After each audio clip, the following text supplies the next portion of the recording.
ากสิป่วยมันก็บ่ยากไปหาเงินมาบัดนี้มันหนักเด้เจ้าเห็นมันหนักเกินนะบ่ได้พัก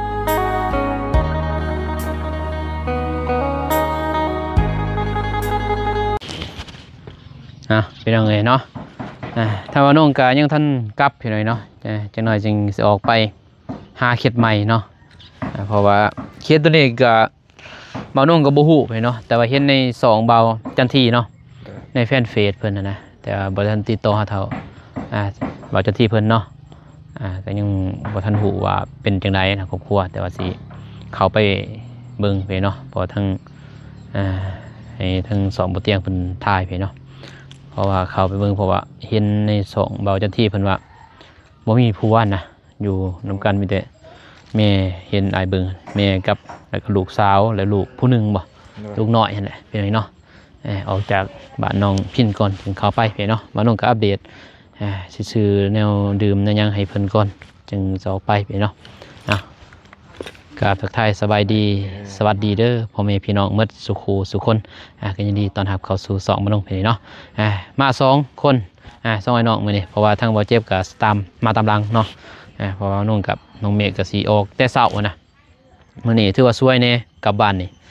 ปกติก็8-9 โมงเนาะออกไปพี่เนาะเพราะว่ามันบ่อยากเมื่อค่ำมันก็ได้เวียกหลายอย่างแน่เฮาคิดหาเวียกมันสิได้หลายนะคันมาค่ำนี่คิดยังบ่ออกจักสิไปทางใดบัดนี้เนาะอันนี้มาแต่เช้ายังคิดยังบ่ออกเลยพี่เนาะเพราะว่าเรื่องไปบ่อึดแม่นบ่แต่งบเฮามันบ่มีนะงบในการเดินทางพอใส่รถใหญ่ก็คือ FC หูอยู่แล้วเนาะรถใหญ่กับเปลืองเลยแล้วก็กินยาเฮาก็บ่ว่าดอกตอนนั้นแต่ว่ามันไปใกล้มันต้องใส่หลายพี่เนาะคันเบานุ่งบดติดหนียังแค่นี้ ติดหนีอยู่พี่เนาะตอนนี้ไปขับไปหาทางไอ้แดงก่อนเพิ่นเฮ็ดไวอยู่ลีเนาะโดยไปพี่น้องเอ้ยไปพี่น้องเอ้ยซื้อแนวกินก่อนให้ทีมงานแน่นี่ให้น้องเพิ่นอยู่ไสน้องจันทนาคือมื้อนึงคือเห็นอยู่เนาะไปไสแหละจันทนาเอาโอซีบ่สาวนิดได้แล้วเอาโอซีเ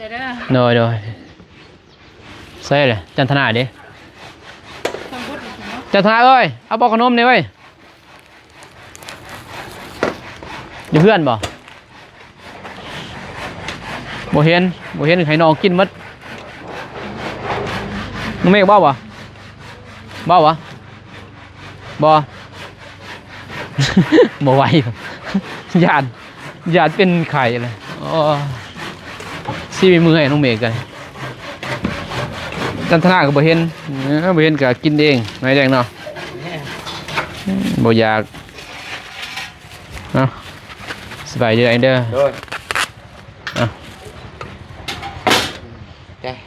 กระทินแดงหมักส้นงอส้นนะโดยหมักเย็น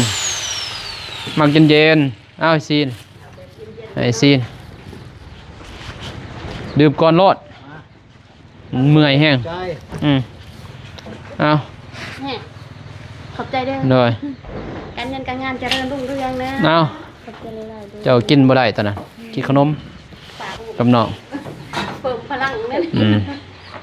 ขอบใจเต้ขอบใจเด้อบ่าวน้องอยู่ดึงสินนะสาวได้เว้ยผู้สาวเด้มันพอดีแล้วเห็นมาทั่วโลกนี่เขาบ่ได้กลัวเขาเห็นแล้วเขาเอาเห็นมาทั่วโลกได้เนาะอ้าวมุ่งท่านแล้วไว้เลย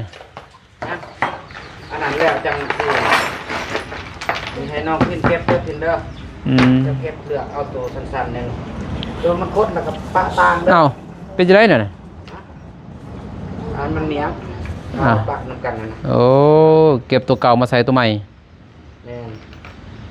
มาปนกันปลาถึงน้ำนั่นแหละแล้วตัวมันคดคือจังซี่แล้วจะก็เมียตางเด้อคันบ่พ่อบอกได้เด้ซื้อใหม่เดี๋ยวบ่พ่อบอกน จะปล่อยดอก แต่ให้น้องเพิ่นเลือกออกก่อน โลนึง ใส่พอมันใส่ได้หมดเด้อพี่น้องเสียดายนะเลือกตอนนั้นมันโคตรโตนั่นไว้ไหมแอมเลยบ่มื้อนี้ ปะอยู่กับซ้ำตัวคดปะอยู่กับตรง คักอยู่ดอกประตูทางนี้เนาะประตูเนาะโอ้สูงอีหลีประตูนี่เนาะสมใจเล่นสูงอีหลี สูงมันบ่เข้ากันบ้าน2 เมตร บ้าน2 เมตรบ่โอดโพดอกบ่ให้เมตร8ใส่2 เมตร ตัวนั้นแล้วคือกันนั่นแหละ บ่ บัดแนวไปเฮ็ดตามมันบ่ได้ เออ พอดีแล้วแต่มันมีตรงพอได้เอาเขาง่ายนี่ บอกว่ามันอยากพระนะทางขึ้นครัวมันต้องได้เฮ็ดจำพุ่นแหละก็ได้คือกันย่างคืนวิทย์หัวเนี่ยหัวบ่ไข่โมโนเนาะ ยังง่ายนะ มันก็ดีหลายอย่างอยู่นะสูงมันดีหลายอย่างต่ำเนี่ยมันบ่มีแนวดีแหละคนสูงเขายินบ่คนสูงกับคนต่ำมันยากคนสูงนี่หลายอย่างดีแม่นบ่เสียแนวเดียวซื้อแล้วอย่างเนาะย่างไปมาอยากซื่อนั่นแหละแต่ว่าจับมันยังก็สบายคนสูงมันเทิงเด้คือเฮานี่คนบ่สูงอีกอย่างแน่เพิ่นได้แล้วนี่บ่ได้น้องพินสินอนบัดนี้สบายผู้บ่าวมาจกนะบาดนี่เอาหยอก แล้ววันวายจงป้องแน่เวลาเจาะป้อง เฮ็ดคือเก่าบ่ฮะเฮ็ดคือเฮือนเก่าบ่เอาปกติสวดออกอีก จำเลย อันนั้นไอแดงกับไอซียักษ์จงโปงเป็นว่าสบายเลยคอยส่ง สำคัญนี่ พอเฮือนเก่าเพิ่นพี่น้องเนาะแต่ว่าจงปองบักใหญ่ยังผู้บ่าวบ่มาเนาะ บัดนี้ผู้บ่าวมาได้บัดนี้เฮือนก็มีอันนี้เนาะไอ้แดงเนาะตอนนั้นหมู่ว่าเฮาถูกเด้บัดนี้นี่หมู่ว่าเฮามีเด้เอาบ่มีอยู่ บ่เพิ่นมาจกป้องนี่ คือว่านาพอได้ยอกกันแกมืดนั่นแล้วเนาะจักหน่อยสิว่าอีกเนาะมาปองใหญ่แท้อันสิได้บ่หาจงนะน้ำพินเนาะคันยักษ์ชายยักษ์ซองก็เป็นนกซอมสังอีเรียนนี่เป็นเรียนก็มีบ่ยอกเลย แลดคืนเท่านั้นบ่ผู้บ่าวกะ บ่าวรอมานี่ปีนลังกาใส่ โอ้ใหญ่เลยเนาะประตูนี่ใหญ่เลย80มันบ่ใหญ่เลยตัวพุ่น70ติตัวนั้นเป็นหยัง กินไว้ย่อมคารวะอาจารย์ เอาคารวะอาจารย์ เอากินอะไรบ่เอาจะตอนแรกจะกินได้เด้ คนนั้นเป็นคนบ่ให้กินของมันลง บ่ว่ากินศีลกินไข่บ่ได้ได้นั่น แร น่ะ งเมื่อเอาคะแนนลง แต่หาเมื่อเมียหาเมียเนาะมาดนน่ะบ่ตอนนี้ก็โมเดิร์นเนาะเขาเฮ็ดเนาะ เมื่อเป็นของตูนมื้อแรง เมื่อกันบ่เมื่อแล้ว3มื้อเลยเมื่อเบิ่งอยู่เพิ่นอยู่นั่นลานเมื่อติ นั่นน่ะเมื่อแล้วอยู่เพื่อนเลย คือลานบ่ทันเมื่อ คือทอดไม่เท่าคือทอดเขาก็เอาไป ปักแตงก็บ่เป็นพี่น้องเอ้ยเนาะ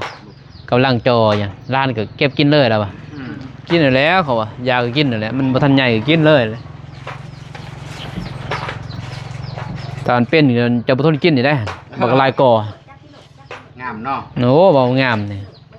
ถ้ามันเป็นมาก็บ่ทนสิกินบาดนี้แต่มันยังทันเป็นนี่คืออยากอีหลอครับ กินงานไปเห็นก็เก็บกินเลย ไปแล้วตอนไปจอกเบิ่งเด้มีโอกาสได้สิขึ้นไปอยู่ได้หนิไปเบิ่งผลงานอีก ไปเบิ่งไปชมสวน บ่เตียงพุ่นแล้วบ่เตียงมาเพิ่นก็ไป ตามมาเตียงมาบ่ พอดีมาแล้วเพราะว่าน้องเมฆก็4-5 มื้อเพิ่นจังได้ขึ้นจังนั้นก็บ่เตียงก็มาลงไปเสียหญ้าซอยเก็บแรงงานไปแล้วบาดหญ้าหกหน่อยๆจังเนาะ ไปตะลุยบ่พี่ถากบ่ บ่เรือดอก บ่มีแล้วคันอยู่เที่ยง อยู่เที่ยงบ่มี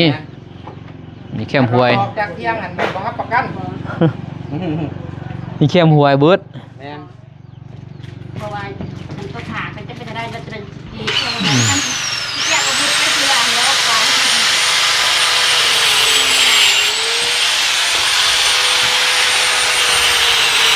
2คนเฮ็ดได้เนาะเดี๋ยวเนาะเด้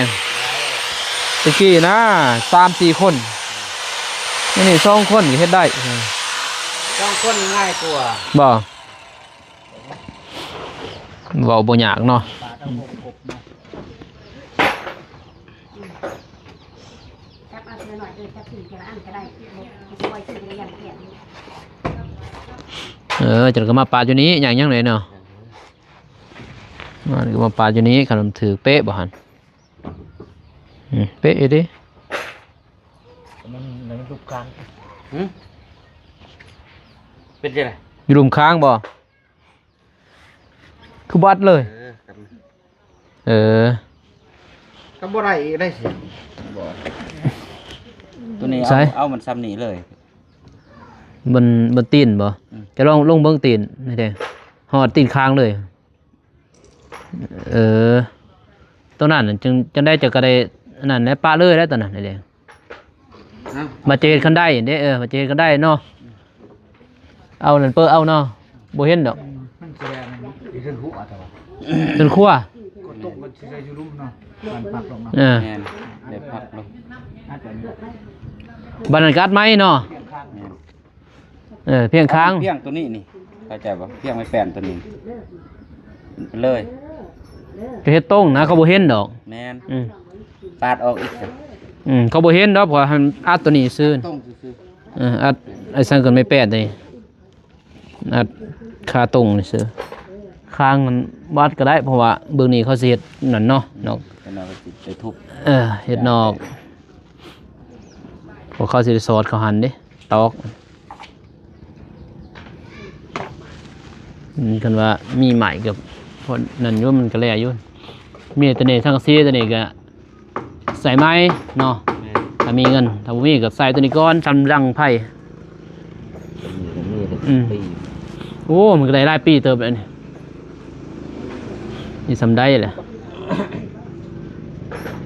ตะกี้บ่าวนงดังไฟพุ่นอยู่กองกลางพี่น้อยเกินบ่าวนงแบะซุปหัวเขาไล่นำแบกพอแล้วใส่หม้อหนึ่งเลยแบนแล้วโอ้ยพอแล้วก็แบกลายเขาเรียงแบบเนาะลายแล้วบานจะกำนี่หัวซุปก็หันก็แล่นแล้วเบิ่นเอาแล่นำแบกก็พอแล้วเดี๋ยวนี้แล้วบ่เห็นปานใดแบกคู่วันเด้วันคู่ซ้อนบ้านเฮาก็ยังเป็นหยังแต่แบะบ่หลายมีแต่แบะไอ้วงอยู่บ้านห้วยดำกันเลยได้แล้วแบะไอ้วงหลายเบิ่งไปหากินหมากกันนั่นค่อย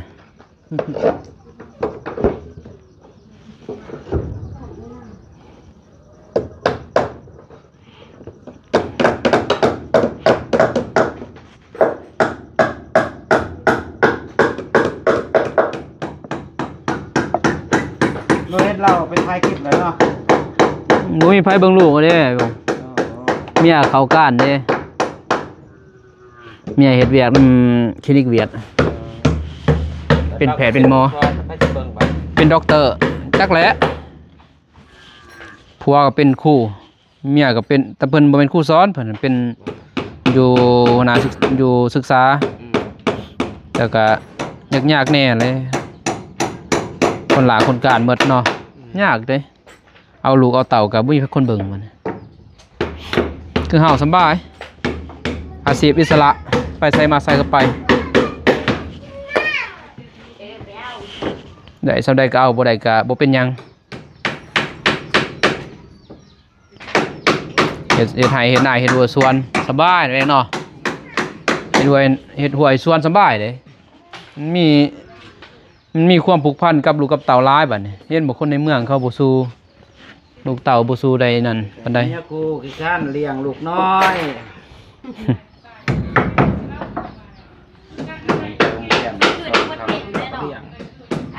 คือกิเลสแตกมา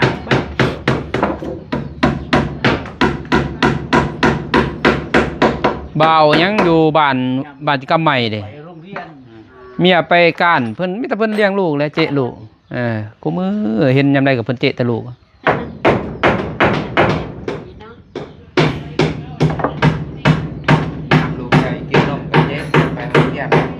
เจไปเจมาอย่างนี้แต่ว่าอยู่ใกล้ก็ซื้อแต่นมนั่นแหละนมกล่อง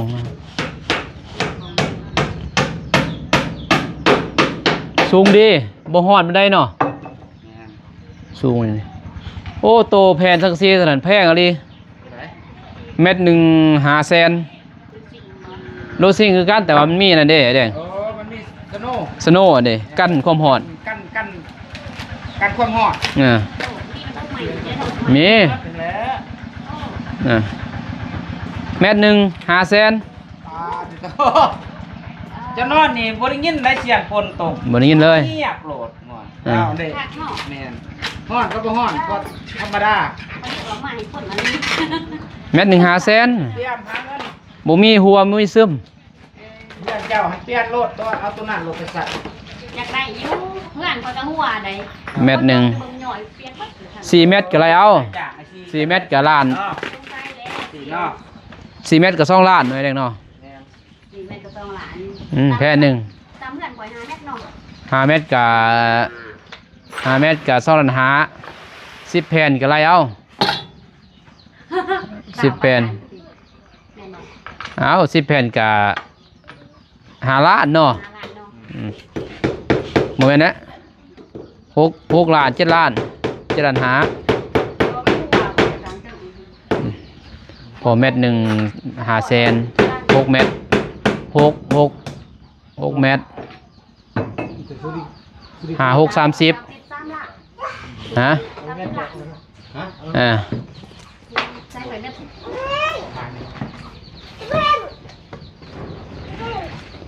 ดึง 5 6 30จากไรเอา จับมันง่าย 30 ล้านคือป่วยให้กันแน่ติ แม่ตกอีกแหละ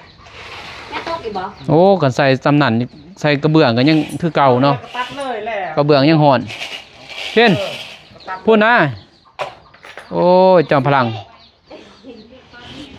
ไปเรียกโคกเรียกสากหมดเลยเนี่ยเติมนงนัวใส่ จะน้อยสร้างเรียนน้ำลัง ไม่ได้หวังคักเลย ไปเพิ่มแนวนัวน้ำลังอีกโอ้ยเนาะ สร้างซี่มันมักไปเรียนไปเรียนน้ำลัง ไปเพิ่มแนวนัวน้ำลังบ่ได้เลย มันกินข้าวไว้แล้วแจ๊บมันกินคืออันนั้นข้าวเรียเอาจะน้อยยักษ์จะน่ะ งามเนาะไหมศิลาสีนี่ งามบ่ งามได้มากได้แบบมีเลือดเอง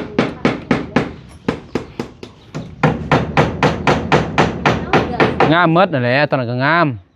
มัน อืม งามต่างกัน แบบว่าความมักพิเศษเลย คนเฮาเองอ่ะนะแต่คอยมักตัวนั้นนะคอยมันอาดเองเนาะไอ้สีน้อยแดงเนาะ เนี่ย มันอาดอ่ะนะงาม สีนั่นมันสีใส แจ่มใสดิตัวนี้มันสีอัพดิสีนี่ เห็นไก่ ปาจีเดียวกันแต่มันน้องก็เห็นน้องไม้เนาะ แบบเดียวแหล้วนี่น้องบองน้อง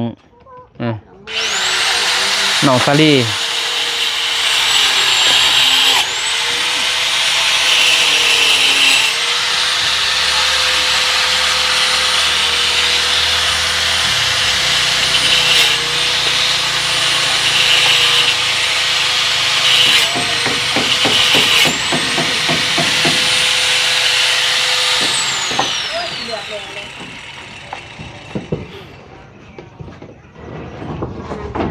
ตะกี้เนาะ3-4 คนเนาะแอม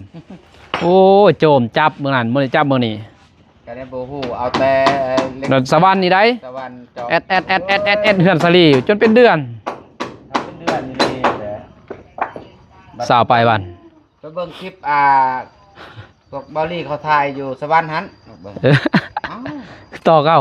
ง่ายเว้ย บ่ยันแตกบ่กันเนาะ ก็พยายามแตกว่ามันก็มีวิธีเขาก็ลอกเบิ่งมันก็ได้ผลได้ตับเอาจังซี่เลย เออกันบอกกับวัน เด็กสวรรค์เที่ยวเอ้ย แอดเจาะ 2 อัน 3 อันหมดแล้วเขาว่าอย่างนี้ ซื้อสลินั่นเบาลิงเนาะซอยตอนนั้น บอลลี่ซอย แอด ซื้อน็อตกับแพงแท้เนาะ โอ้แพงเลยน็อตกลัวดิตะปูเลย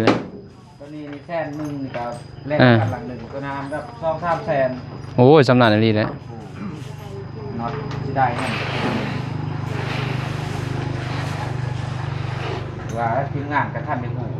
บ่ฮู้หรอก เฮ็ด บ่ กับบ่ทันได้ฮู้คือกัน การไปนำกัน บ่เคยเฮ็ด เอาก็บ่เคยเฮ็ดคือกันไม้สลานี่บ่เคยแอมต้นไม้แปลนธรรมดาอ้าวบัดนี้มาเบิ่งเพิ่นเฮ็ดง่ายเว้ย เต้เพื่อนบ่เฒ่าน้องอะใส่แต่น็อตน็อต น้องก็แป้ หัวบ่ให้หัวนั่นแหละน็อต8อยู่นะ กูเรียนตะลำห้อง น็อต8เลยหันเขาโดยเต็มเพื่อนใส่น็อตนั่นแหละปูนี่โอ้ยใส่ได้แต่ปูตัวนี้ก็แล้วดิงามเลยได้แม่นบ่น็อตจะเห็นเด้ไปแถว งานอีกมาก แต่ว่าดีต่อกันมากเนาะน็อต แม่น จะมากนี่บ่แตก นี่จะมากนี่เลย แล้วเลย เอาเลยแล้วกระแตคือกันคอยงัดออก แต่ก็เที่ยงแล้วเนาะ เที่ยงนี่แหละมีเปอร์เซ็นต์แตกหลาย แต่ว่าเฮ็ดแล้วมันมีบ่มากก็ได้เขาบอกกัน บ่ได้มากเนาะ ก็จะซื้อใหม่โลดเฮ็ดทิ้งเลยแบบ บ่ได้มากเนาะ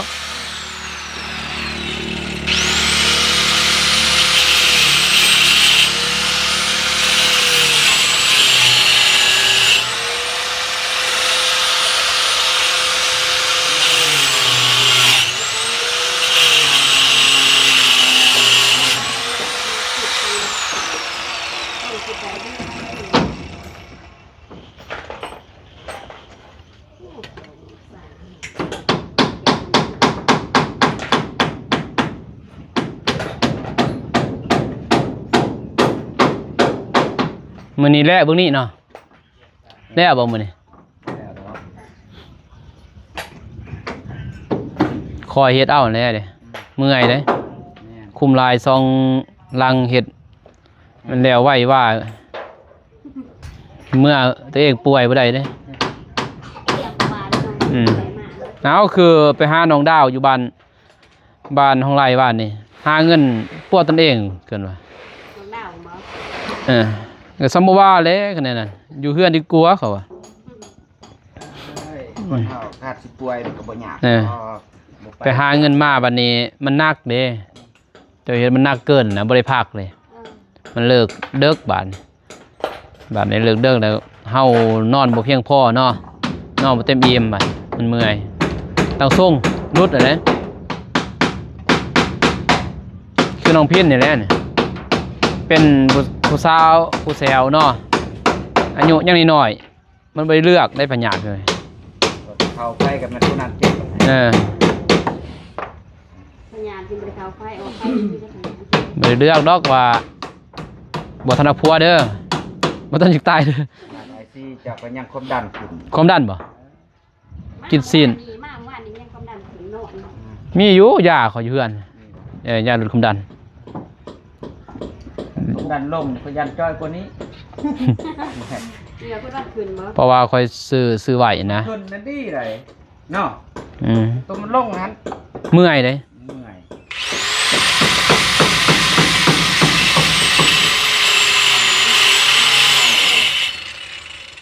แต่ว่าดีแท้ไปกวดนั่นแหละบ่อยากให้ซื้อยาตัวเองนะซื้อยากินเองบ่ได้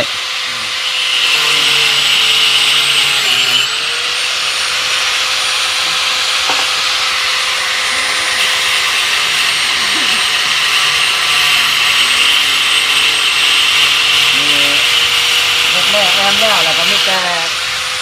ล่างเลยแล้วให้คนล่างอันน้องชายคนมันมาละน้องผู้ชาย มันยากแน่เนาะ เว เพ ลา ราะว่า เอา ฝนตก มางห่านแล้วก็จะล่างเนี้ย ตอนย่างห่านเอาเฮ็ดแล้วก็ล่าง พอฝนตกนี่นะมันยาก แม่นมัน ถ้าว่ามันแดดคือน้องจันทนาก็บ่เป็นหยังตอนมันแดดเด้เนาะอันนี้ฝนตกเวลาจะตัดมันก็สิถึกแล้วนะขี้ตัวนั้นมันติดเลยบัดนี้ยากแน่เป็นยังไงเนาะคอยเฮ็ดเอาแหละโอ้ย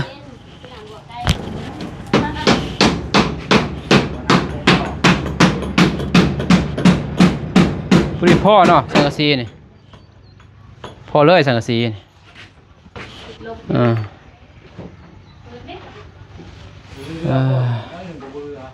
ไปแล้วบัดนี้กลับก่อนเด้อผู้จะขึ้นไปหาเข็ดใหม่ก่อนเป็นไงเนาะจากแล้วจะไปทางใดก็ติดตามเบิ่งใน2บ่อเตียงเป็นไงเนาะลง2เพิ่น2บ่อเตียงกับปิดสร้างรายได้2-1โอ้กำลังไปซอยคนอยู่รองแจง เสียงนก เอารายได้ก็ต้นนั้นแหละรายได้สิไปซอยคนก็ได้เงินจำนวนหนึ่งก็ซอยคนจำนวนหนึ่งก็เลี้ยงครอบครัวซื้อกินซื้อยากันแหล้วแต่ละมื้อมาจะบ่ โดย บ่แม่นว่าสิมีเงินผู้ใหญ่ได้จะบ่พวกอ้ายบ่มีสิมาให้ซอยมีแต่มีผู้ใหญ่ขอให้ไปซอยคนทุกข์กันก็พอแล้ว พวกอ้ายนี่บ่มีแต่ว่าให้ FC เบิ่งก็ดีใจแล้วเบิ่งโฆษณาบ่เบิ่งคลิปให้ก็สำนั้น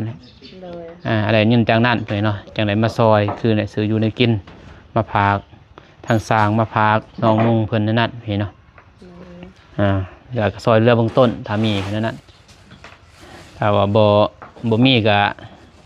บ่ได้ไปเนาะแต่ใส่รถใหญ่มันสิเปลืองหลายเพิ่นเนาะถ้ามือได้หมดเงินก็ขี่รถจักรมาอีกรถใหญ่ก็จอดไว้ขี้เมียงกินก็แล้วเนาะ พอรถจักรกะช่วงนี้ถ้าว่าย่ำแรงบ่นุ่งขี่รถจักรเนาะย่ำพ่นนี่โอ้ใส่เสื้อกันพ่นเอาแล้วจนบ่มีจะเป็นใส่เสื้อกันพ่นไปตะกี้บ่นุ่งไปท่าไม่แดงเนี่ยเปียกหมด ลุย30หอดเนาะ โอ้ไอ้แดง หอดโอ้ต้องไว้กลับมาบ่า ไอ้แดงเราสิเห็นหมดนะบ่คอยตะกี้เนาะเราฮู้หมดไอ้แดงเห็นหมดแหละบ่ทำได้ความสูง30ได้เฮือนเป็นลังหนองสลีเนาะบักใหญ่ตังเอา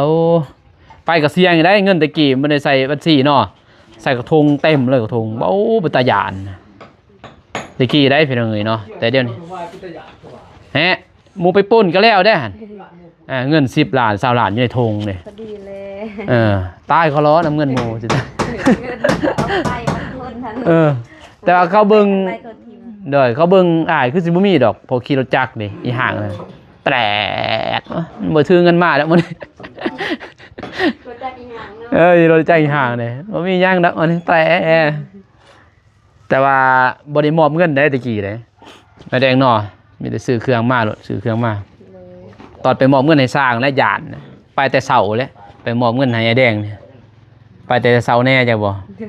เพราะว่ามันมีเงินในกระเป๋าเด้ถ้าเขาลัดก็ใต้ซื้อพี่น้องเนาะสมัยนั้นได้แต่เดี๋ยวนี้บ่ถือแล้วปะใส่บัญชีพุ่นแหละโอนใส่บัญชีไว้ให้เขาแล้วจบออกบัญเงินออกแล้วก็จำนวนเฮาก็เสกๆแล้วก็เอาให้ไอ้แดงนั่นค่าสร้างให้ค่าสร้างนี่เนาะบางครั้งก็บ่ได้โอนมาแต่ธนาคารแล้วก็ปะอยู่เฮือนจบบ่ถือมามีน่าจะเป็นจะไปถือแล้วไปซื้อเลยให้หมดเลยนะซื้อเลยหมดเลยมื้อนั้นบ่ถือมาอีกบ่ซื้อบ่มีพวกเก็บอันนี้มีแต่อีสังพี่น้องบ่มีหยัง ก็เสื้อแล้วเนาะ ผ้าบ่แบงอันนี้สิมีหยังบ่แบงอันนี้เลยบ่เตรียมให้นี่สิมีหยังพี่น้องบ่มีกับแม่งนี่แหละดมนี่ บ่มีหยังจังซั่นเด้ออายกลับก่อนโดยอยู่ดีมีแฮง คือการเดินทางปลอดภัยโดยอ้าย โดยพี่น้องเอ้ยเนาะกลับก่อนเด้อไอ้แดงเด้อนี่แหละคอยเฮ็ดนั่นแหละเฮ็ดให้น้องเพิ่นคักๆกันแหละเสื้อไอ้แดงอยู่พี่น้องเนาะเพราะว่าเพื่อนน้องนั่นก็เรียบร้อยแล้วไปก่อนสนุนา ขอบใจเด้อ โดยโอเค ขอบใจเด้อ โดย ใจสมัครหนัก บ่เป็นหยังดอกมีแต่ไปซื้อแนวกินเอายาก็ได้เว้ยอดได้เป็นกระเพาะได้กินข้าวกินน้ำก็ได้เห็นว่าก็ได้บ่กินกับสร้างโอ้ยเป็นลมมาแฮงพี่น้องเอ้ยไปน้องเมฆกลับก่อนเด้อซานิดโดยไปโดยไปพี่น้องเอ้ยเนาะมาน้องก็สิเดินทางกลับก่อนไปหาเคล็ดใหม่จักสิฮอดไสสิโทรหาทั้งหมดเจ็บแน่พี่น้องแต่ว่าเคล็ดนั่นแหละที่บ่าวน้องว่า เบาจันที่เพิ่นเห็นเนาะแต่ว่าก็บ่ได้ทันติดต่อเพิ่นแต่ลองไปเบิ่งก่อนถ้าบ่เห็นจึงติดต่อเพิ่นเห็นเนาะเอากราบขอบคุณใจเนาะขอบคุณทางผู้ใหญ่ใจบุญทุกท่านเด้อที่เข้ามาติดตามรับชมและก็ให้กำลังใจทางทีมงานแล้วก็บ่ขามโฆษณาไปเนาะก็ฝากไว้ด้วยเพียงเด้อเนาะรายได้จำนวนหนึงก็สดซอยทั้งคนทุกคนยากเนาะซื้อในอยู่ในกินแล้วก็จำนวนหนึงก็จนว่าก็นี่แหละกินยาของทีมงานเนาะไปแต่ละมื้อคือบ่าวนุ่งแหละต้องใส่ใจกันเนาะก็ขอบพระคุณหลายๆที่เบิ่งโฆษณาให้ทางบ่าวนุ่งเนาะแล้วก็ให้กำลังใจบ่าวนุ่งตลอดมาขอขอบใจผู้ใหญ่ใจบุญทุกท่านเนาะที่ให้ทางบ่าวนุ่งและ FC ส่วนว่าที่ให้บ่าวนุ่งเป็นสะพานบุญในครั้งนี้เนาะขอให้อยู่ดีมีแห้งเมื่อสุขสุขคนเด้อเพียงเด้อเนาะขอให้เจริญและรุ่งเรืองในหน้าที่การงานไปไสมาไสก็ขอให้แข็งขอต่อตลอดปลอดภัยพี่เนาะทุกเส้นทางสาธุพี่เนาะพอกันในคลิปหน้าคลิปนี้ขอกล่าวคำว่าสบายดีเด้อเพียงเด้อไปบ๊ายบาย